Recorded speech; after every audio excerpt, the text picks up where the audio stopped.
Welcome to Feminist Wednesday's Beaver Talk. Today we're chatting with You're Not Pretty Enough author, Jennifer Tress. It's just so nice to have you on Beaver Talk.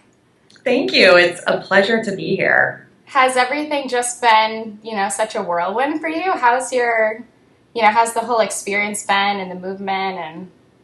It's been strange and surreal, very much so, because it feels, in some ways like this overnight thing, but I've been working on it for sort of 5 years. And so, in some ways it feels, sort of crazy in a whirlwind, like you say, but in other ways it's like, well, I've been working towards this. And so these are the things that I was working towards.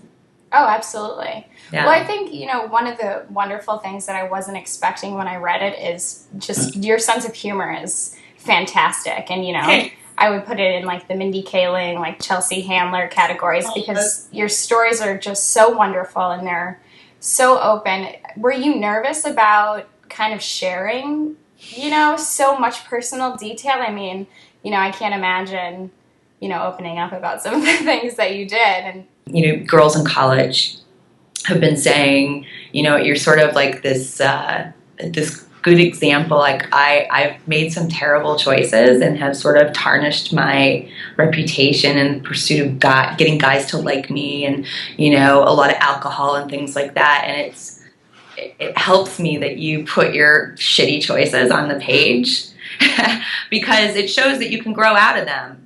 Where before I was sort of thinking badly about myself, sort of negative talking myself because I made these shitty choices and thought that defined me. And now I see they don't have to define me. Now, obviously, the title of your book, You're Not Pretty Enough, kind of sets the tone. You managed to take this unfortunate conversation that happened to you and turn it into this positive social movement, which is just so fantastic. Can you speak more to, what you're doing now and how women can get involved, and just tell us everything.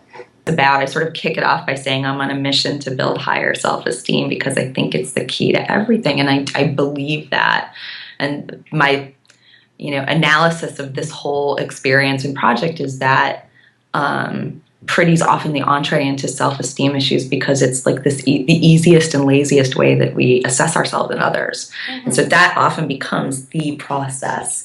And I call out behaviors and use a lot of multimedia, to show examples in pop culture of these behaviors that I think we don't know we even do. Absolutely. So in our newsletter, we ask Betty's on our block 2 questions. Mm-hmm. What female is inspiring you right now, and what makes you a badass bitch? So what female is inspiring you right now? Oh, God, probably Wendy Davis. Yes. Yeah, she's really inspiring me. I mean, I have to say, when that whole, filibuster was going on, my immediate thoughts were like, what is she doing to go to the bathroom? It's boggling. It's like terrifying to even think about. Terrifying to think about. And I feel like I get thirsty like every 5 minutes. So that was good. So, beyond the aesthetics of that, I think she's doing such wonderful stuff, and she seems like such an open, committed person, and really communicates well, I think, with her, fans and people who want to keep connected to her. I like her. Cool. And what makes you a badass bitch? Just not giving a shit what people think about me. Like, it took me a while to get to that place, but it really is a liberating place. The people that are close to you have your back. Who gives a shit about the rest of it? Yeah, that's such a wonderful answer.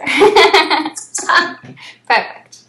Well, that's all I have, to ask you. Thank you so much for chatting with me, and it's been so wonderful. I really appreciate your time, and it's really fun.